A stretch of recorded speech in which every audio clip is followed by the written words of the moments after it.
Good morning, everybody. We're going to start off today with me teaching you a law, your first law. I'm not going to go into complete detail on this law, but there are, I believe, 2 PowerPoints up on our site about this law. It's called fair use. We're going to get more detailed later, but I thought, well, wouldn't this be neat for your first real full day to learn a law? So it's called fair use, and maybe some of you were wondering why I was allowed by copyright law or whatever to go ahead and take the first chapter of our textbook and put it up on our campus site. Wasn't Dr. Serapin infringing on the author's copyright by doing that? Well, because of fair use, I was able to give you the first chapter of your book. If you don't have your book now, please get it ASAP, because you're going to be reading in it for the next 16 weeks. Okay, so fair use. What is that?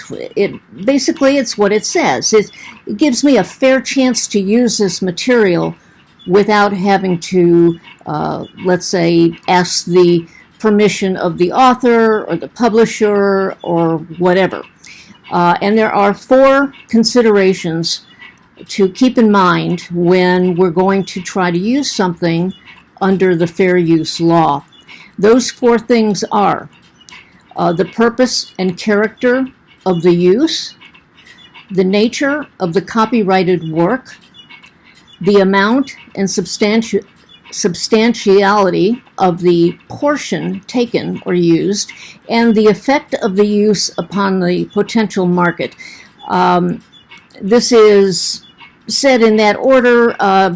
This order doesn't really mean anything all that much, but for sure, if you write a book, as I'm writing a book, I want to earn all the money I possibly can on this book. And if people are taking one book and copying it and passing it around to everybody, why in the world would anybody in this class need to buy a book? So this is what I use every semester to teach you your first law. So the first factor was the purpose and character of your use. In other words, why am I using this? Am I going to take this chapter and, let's say, take a quote out of it and embroider it? I'm sorry about that. I have people calling me day and night to sell me things. At any rate, let's say I was going to take a chapter out of it and sell that chapter.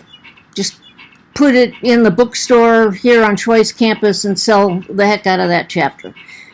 Well, then I'd be making the money, and the author and the publisher would not be making the money. So it really matters, why am I using this? Well, I'm using this chapter, as I always do, to help my students at the very beginning of the year when perhaps they haven't had a chance to go to the bookstore or get online and purchase the book.